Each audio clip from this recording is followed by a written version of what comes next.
Hey guys, Satish here. Today let's have a look at few more components. This will be the last chapter on components. After this, let's start designing some circuits with all the components that we have learned. The next component we are going to talk about is transformers. Transformer is a very useful component that has been used for a very long time. So this is a circuit representation of a transformer. The simplest form, it will have two windings. This is the primary winding and this is the secondary winding. So they are isolated. So what that means is there is electrically no contact between a primary circuit and the secondary circuit. So it is coupled through a magnetic field. So what does a transformer do? The transformer will transfer power from primary to secondary without change in frequency. So let's understand what it means. So first thing is without change in frequency. What it means is if you are whatever is your input frequency, it can be 50 or 60. The output frequency will also be 50 or 60, whichever you have given. The frequency is not going to change. So it will transfer power from primary to secondary. So let's understand that. So in one of our earlier chapters, we had discussed that the power is drawn or the current is drawn from by the load. The source cannot push power into the load at a constant at the fixed voltage. So let's assume the primary. So this is let's assume this is to be a 1:1 transformer. So there is not going to be any change in voltage. So if this voltage is 100 volts, this is also going to be 100 volts. Now if my load is 100 ohm, then by Ohm's law we can see that the current is 1 amps. So the power drawn by the load or the power in the secondary is I square R or VI, that is 100 watt. So the same this 100 watt should also be drawn from the primary. So there will be some amount of losses in the transformer. If we neglect that, if the secondary power is 100 watts, the primary power is going to be 100 watts. There is not going to be any change in power. So whatever power is drawn in the secondary, the same will be consumed in the primary from the source. That comes to the next point. The source should be a AC. The transformer will only work with AC supply. So what happens if I give DC? The resistance offered by the primary of the transformer, that is the impedance of the primary, is given by XL is 2 pi f L, where L is the inductance of the primary and F is the frequency. So what is the frequency of a DC? The frequency is 0. So what happens? XL is 0. So the resistance offered to this 100 volts AC is 0. So what happens is there will be a lot of current flowing through the primary winding and this will burn the winding. So the transformer will get damaged. Or you should never give DC when you are working with transformers. So in modern circuit we use high frequency transformers where we give in DC and switch at very high frequency. So let's not talk about it. Let's leave it for a future chapter. Let me clear this. Transformers are very useful components because it can step up or step down the voltage by simply turning the turns ratio. Let me explain how this works. Let's consider a first case of stepping up the voltage. When the number of turns in the secondary are more than the turns in the primary, the voltage will be stepped up. Basically, your V in and this is the V out. The V out is going to be more than the V in, and if you want to step down the voltage, the turns in the secondary will be less than the turns in the primary. The formula for this is V in by V out is equal to NP, that is number of turns in the primary by NS, that is number of turns in the secondary. This is called the turns ratio. By adjusting the turns ratio, you can either step up the voltage or step down the voltage to your desired level. And again, even if you step up or step down the voltage, the power will not change. Let's see how this works. Let's consider a case of a step up transformer. So I have the secondary winding is more than the primary winding. Let's assume I am boosting the voltage from 100 volts to 200 volts, and I have a 200 watt load, 200 ohm resistor connected here. So the secondary current is 1 amps. So your secondary wattage is 200 watts. So the power should not change. So the primary should also consume 200 watts. So your primary current will be 2 amps. So what happened here is, when you stepped up the voltage, the current is going to reduce, so that your input power and output power should be the same. It's same in the case of a step down transformer also. Let's see what happens in case of a step down transformer. So my turns in the primary will be more than the secondary. So let's assume my primary voltage is 100 volt, my secondary is 10 volts. So and my load connected to this is 10 ohm.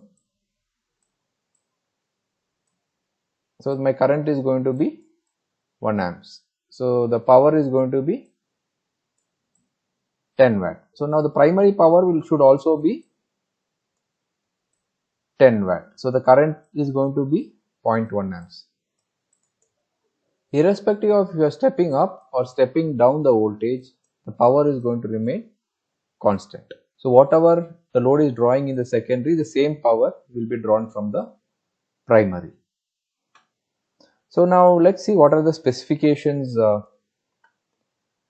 you need if you have to order or go buy a transformer.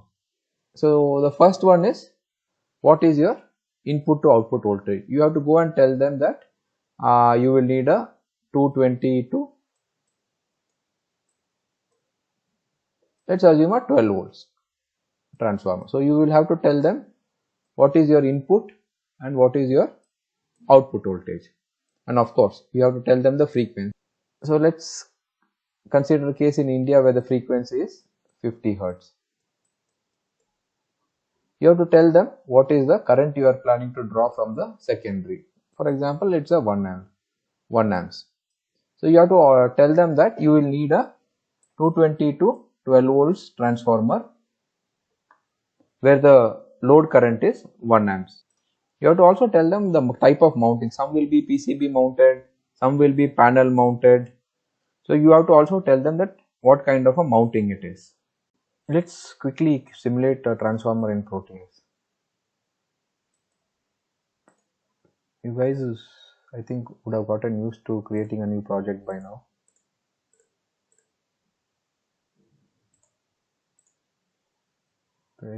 Source, generator, sine. Pick a transformer.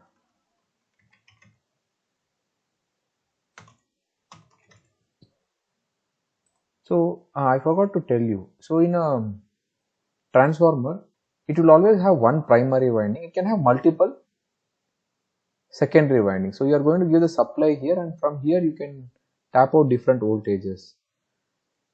You can have like a secondary winding with different turns ratio. So this can be at a higher voltage, this can be at a lower voltage. So for our simulation, we will take where one primary and one secondary winding. Then let's have a load. We'll just put a resistor.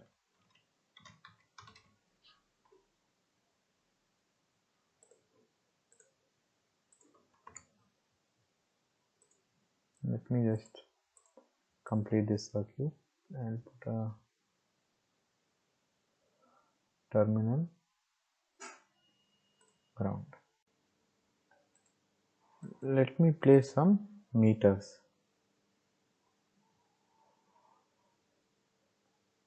AC voltmeter.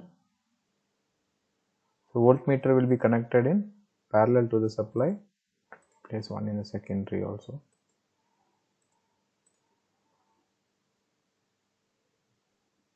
Then ammeter will be connected in series. Let me finish this up.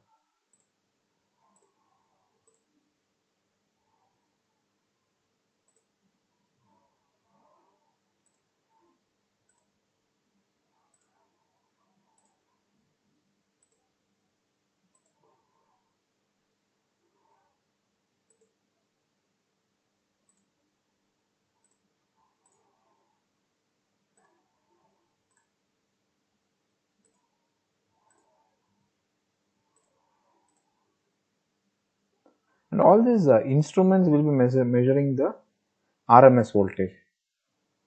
Generally, all your multimeters or meters that you see, the voltmeter or amp meter, will be measuring the RMS voltage. Let me use a 100 ohm resistor. Let me set up the supply. I am going to use a sine wave. Amplitude is 100 volts. Not the amplitude, I will use RMS 100 volts because the meters are going to measure RMS and my frequency is 50. So till now I had used for measurement, if you remember, I had used probes. So right now I am not using probes because probes will be storing the instantaneous voltage, not the RMS voltage. So it will be varying. So if you start this, you see the AC voltage is 100 volts. Then output voltage is also 100 volts. The output current is 1 amps. So the input power, output power is 100 watts. So the input should also take. It's slightly taking. I think the Proteus is considering not an ideal transformer. It is considering the losses. So the probe, what it is showing, it is showing the instantaneous voltage. So this voltage is a sine wave which is continuously varying like this. So this will not be very useful when you are measuring AC voltages. Now let's change the output voltage and see if our output power and input power matches. So just click on this.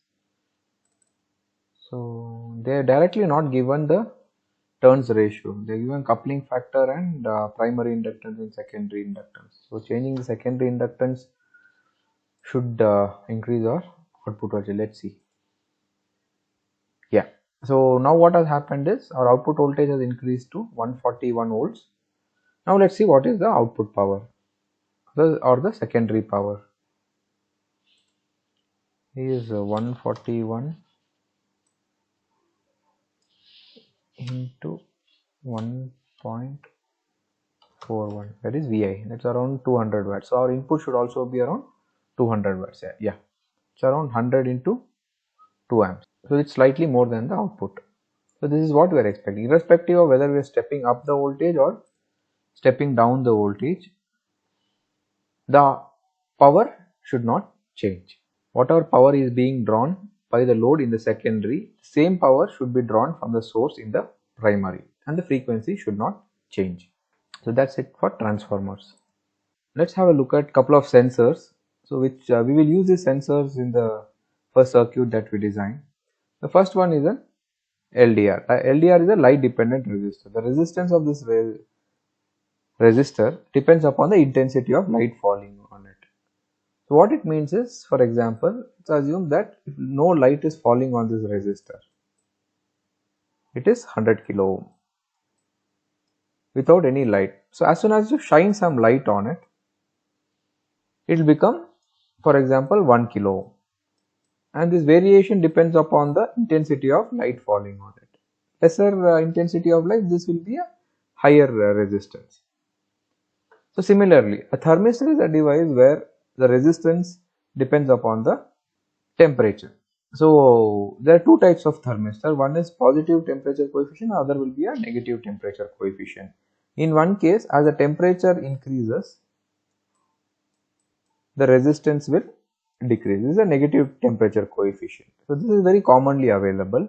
Whereas as the temperature increases, the resistance will decrease. In case of positive temperature coefficient, as the temperature increases, the resistance will also increase.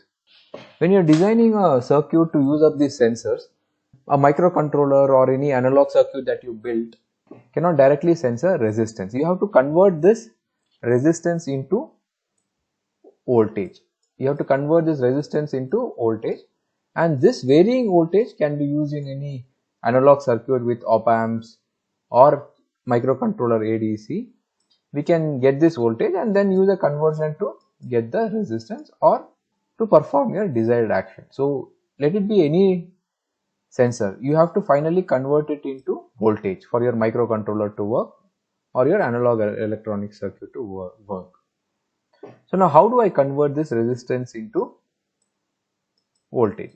There are two ways using which you can convert it.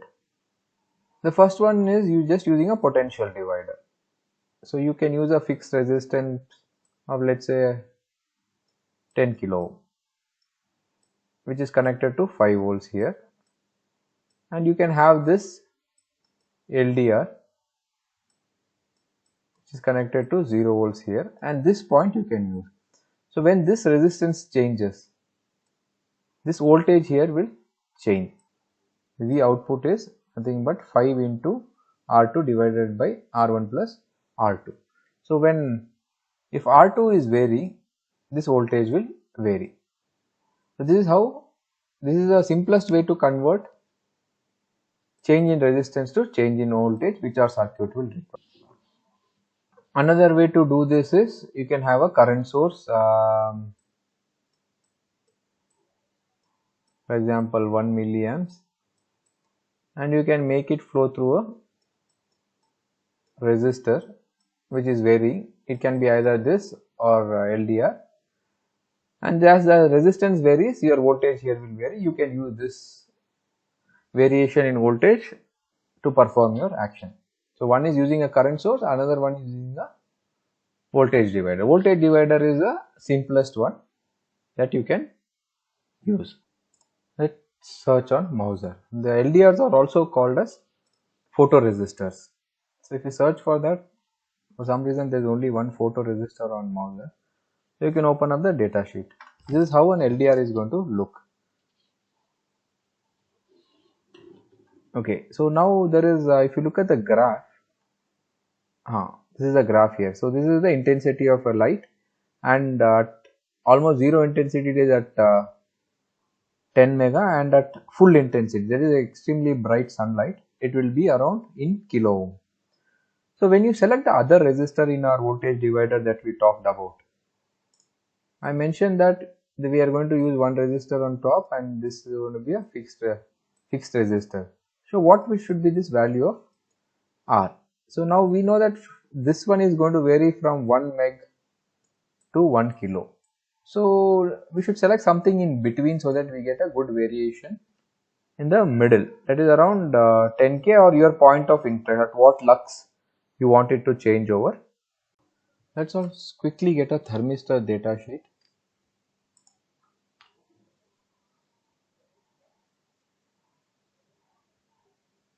So let's just pick up the first one we get. So you can go to your local shop and ask what thermistors they have and buy one of them. So here what happens, at resistance at 25 degrees 100 kilo ohm. So if as the temperature increases, this resistance will start decreasing. So there will be a graph for this, or I think he has given a table where as the temperature is increasing, the resistance will, at 25 he mentioned it was 100 kilo ohm here. So above 25 the resistance start decreasing. So this change of resistance is what we have to convert it into voltage. So now let's quickly simulate both of them in Proteus and see. Okay, let me Let me clear this off. Let me put a component. Let's first try LDR. There is a torch light. Okay, this is an animated LDR. So I'm not sure what voltage this will work at. So what we can do here is let's use a current source, the generator DC, and find out what is the resistance. So let's put a current source DC. We'll put 1 amp for simplicity of calculation. Let's put 1 amps. Generally these LDRs will not be able to handle this 1 amps.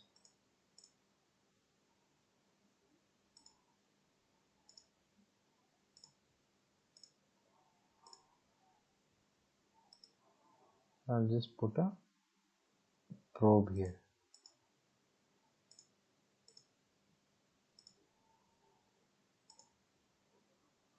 So it's a pretty high resistance. The voltage right now is some 999,999. So see, as soon as I start coming down, the resistance is decreasing.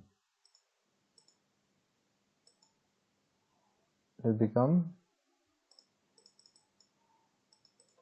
at the lowest point it is 500 volts. Basically the resistance at the lowest is 500 ohm. The R is, again we have set the current to 1 amp, so it is nothing but V by I. So it's a 500 ohm at no light. So let me remove this and put a 10k resistor.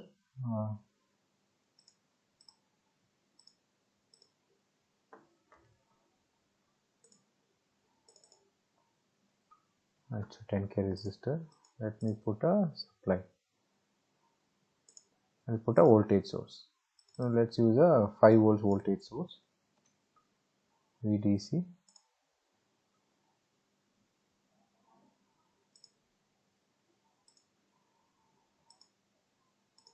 Let's put couple of probes, one at the input and one at this point.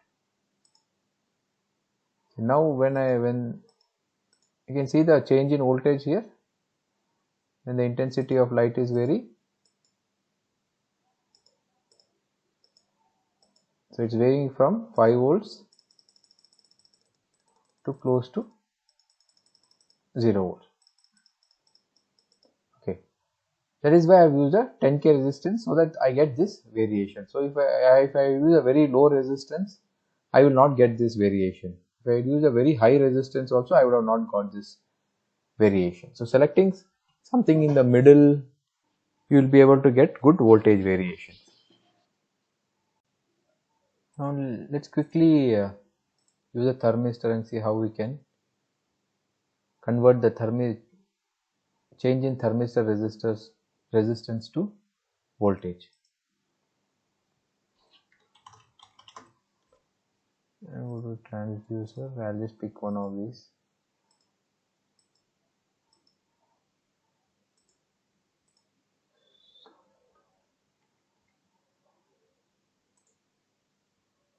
I don't know what is the variation in this resistor, so I'm not able to pick a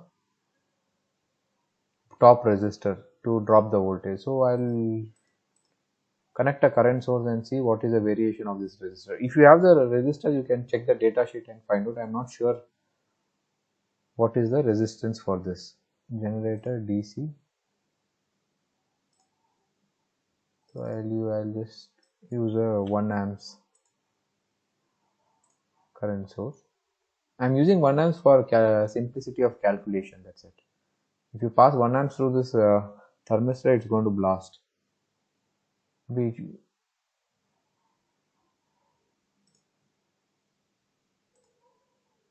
let me start this. I need a probe.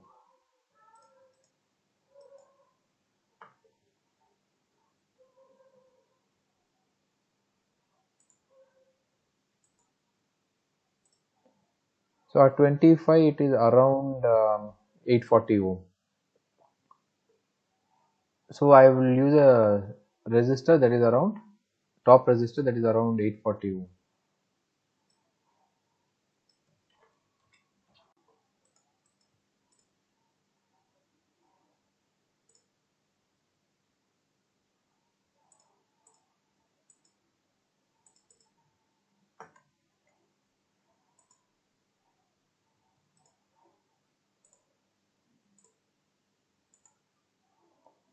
I'm going to use 840 ohm. Let's see what the voltage. So now right now around 2.7 volts. So when I reduce it, you can see it is coming down, but not by much. But it is there is a variation. That is because this thermistor is resistance is not changing much. That is why you are not getting a good big change in the value of resistance like how you saw in the case of a LDR. So, but there is a change in voltage. Now we'll use this change in voltage in a circuit maybe to turn on a fan or something like that. So when we design the circuit, we will use this change in voltage. If you remember our class from op amps, we were able to, using this change in voltage, we were able to generate a switching. So we will use that concept to turn on a relay and then turn on a fan. The last component that we are going to go through is a MOSFET. So there are two types of MOSFETs. One is an N channel and a P channel. The operation of a MOSFET is very similar to what we have done in BJT.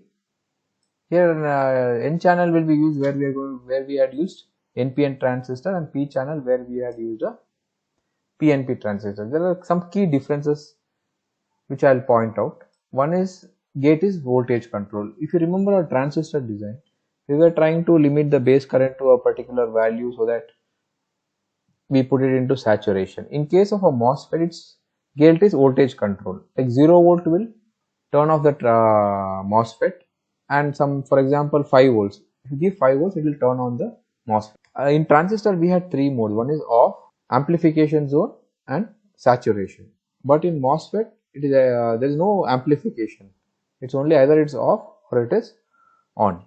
So when will we use a MOSFET instead of a transistor? MOSFETs, you will get it in really high ratings. For example, you can get a 100 amps MOSFET or 200 amps MOSFET. Transistor going that you will not get that high rating of transistors. And in case of a MOSFET, the on-state resistance is extremely low. It is in milliohm. So when the transistor is on, there will be a small resistance. It is not like 0 ohm. So when some, for example, 10 amps passes through it, there will be a power dissipated here. In case of MOSFET, since this R is extremely low, the power dissipated will also be extremely low. In case of a transistor, the power dissipation will be very high. So we will use a MOSFET when it comes to high current applications. And the switching frequency of MOSFET is very high. So you can switch it at like megahertz. So in case of a transistor, we cannot switch it at megahertz.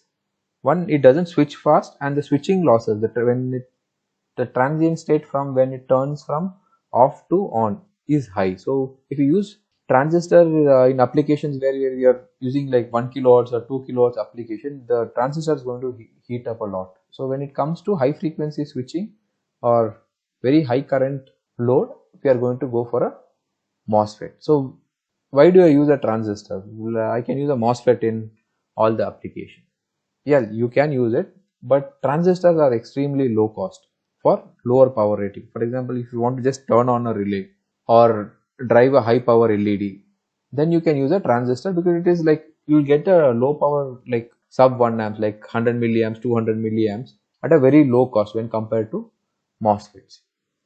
So when we are just turning on a relay or a LED or some light load like that, we are going to use a transistor to save some cost. And one thing about MOSFETs are they're extremely delicate. They're susceptible to ESDs. You have to handle it carefully. You go and touch it randomly, the device will get damaged. That issue is not there with the transistor. Let's quickly open a data sheet on Mouser and see what are the characteristics of a MOSFET, or what is there in a MOSFET data sheet.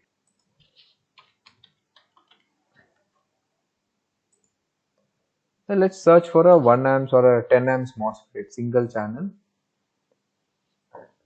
a through N channel, drain current greater than 10 amps.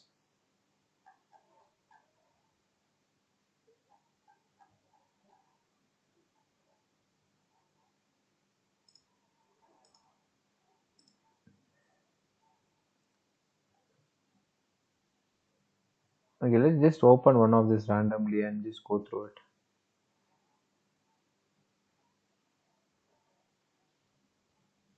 Let me just open this.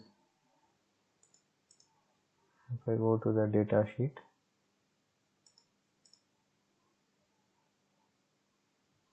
so one is VDS, means drain to say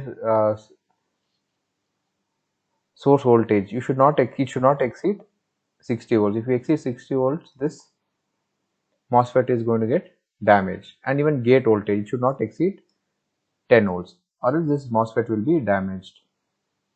Then the continuous current is 10 amps. You see the on-state resistance, no, it will be extremely low. It's around 0.2 ohm when you are passing the rated current, that is 10 amps. With the gate voltage, you can give 4 or 5 volts to the gate and it will turn on. See, the rise time and fall times are in nanoseconds, so you can like switch it at a very high rate. Let's quickly simulate a MOSFET.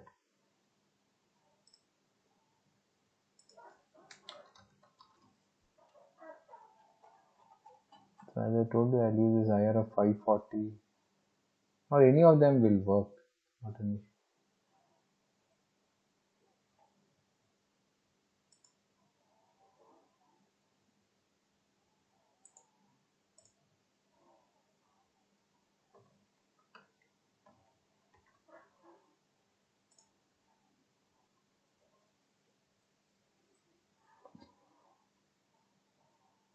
And about this, I forgot to mention one thing. With the construction of the MOSFET, what happens is a diode is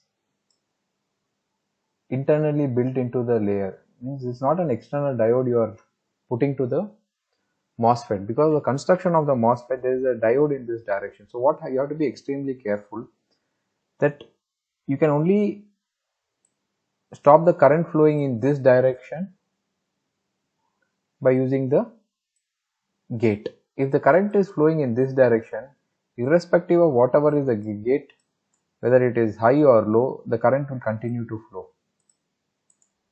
That is go to this, put it 12 amps. Let me put a bulb.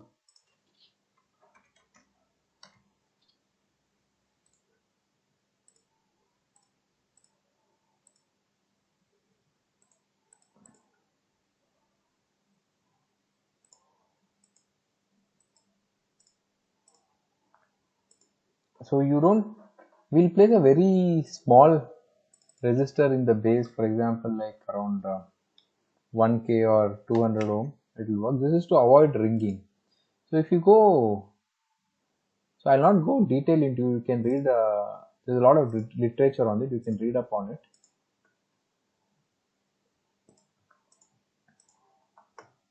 But if you not use very high resistance, because this base is kind of a capacitive load. If you use a very high resistance, then it to discharge that the charge in the capacitor will take a bit of extra bit of time, even though it's a very low capacitance. But that time will increase the switching losses, because it's going to switch a bit slower from high to low or low to high. The transition period will be longer, so that switching losses will be there. Let me put a ground terminal, and here I'll put a source.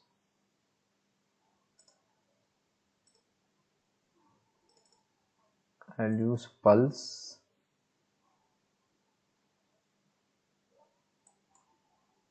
Oh, 0 point. I'll go for 0.5. It's 1 second on, 1 second off. 5 voltage, 5 volts.